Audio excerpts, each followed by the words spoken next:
Good morning. I hope that you're looking forward to Easter with as much hope as I am. It is March 13th, about 6:30 in the morning here in Boise, Idaho, and I've just been thinking about the resurrection and the life. On screen, the stone rolled away from Jesus's tomb, raised some eyebrows, scared some people, and I gotta believe some angels were watching with joy.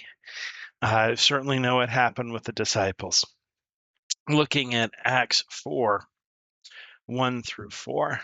Now, as they spoke to the people, the priests, the captain of the temple, and the Sadducees came upon them, being greatly disturbed that they taught the people and preached in Jesus the resurrection from the dead. And they laid hands on them and put them in custody until the next day, for it was already evening. However, many of those who heard the word believed, and the number of the men came to be about 5,000. What an incredible event. Things are picking up from what Peter and John had just done in the previous portion. They just healed the beggar on the side of the road near the temple. They didn't have silver and gold. That's what he was asking for, but they did for him what they could. And it's to be noted, even after the miracle, the one miracle, they were still preaching and teaching. Sometimes you have to do what you have to do.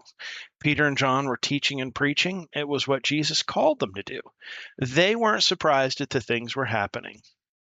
And those of us who follow Jesus need to remember this, and we need to focus on doing what we should be doing. We should also know that Satan is no more fond of preaching of the cross today than he was back then. Those those who have a following in this world will not want to lose it. They will do what they can to hold on to it.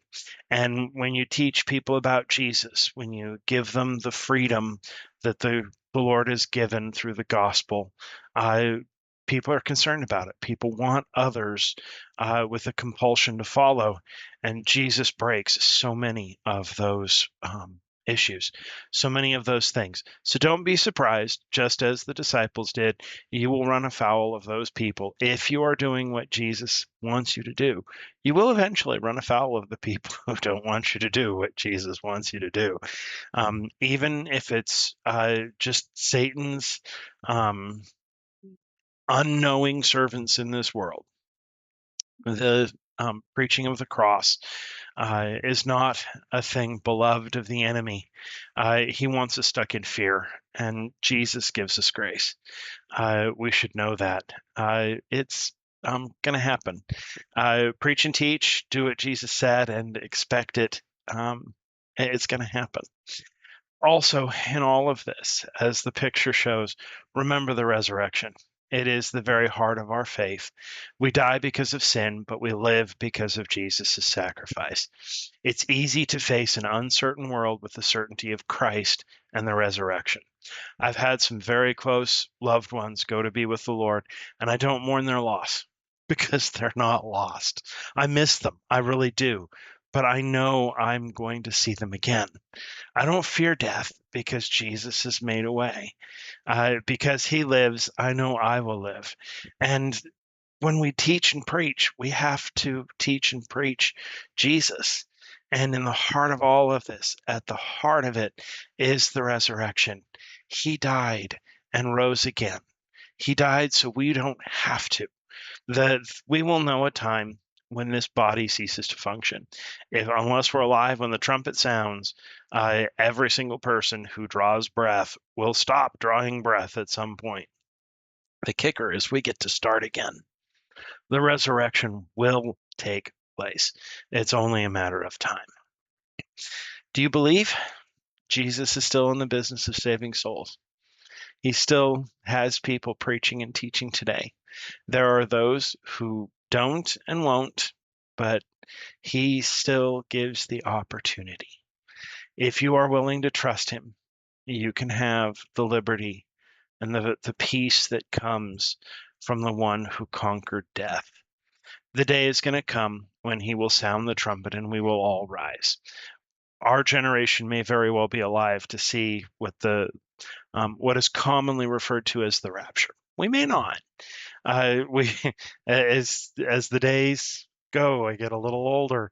The circumstance of the world make me think it's getting a little bit closer, but we don't know what the end is going to be. We don't know how it's going to be. We have prophecy, multiple ones, but that's enough to know some basics, not enough to know everything.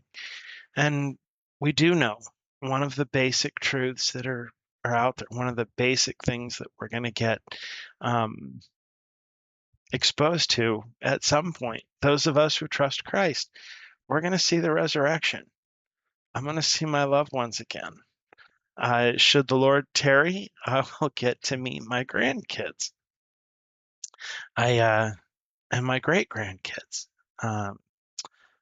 And I look forward to that day. I hope you have the peace that I have. I hope that you can rejoice as I can rejoice in the resurrection of Jesus Christ. May the Lord bless. May he keep you. May he strengthen you and bring to pass that which he desires in your life. Remember him. Trust him.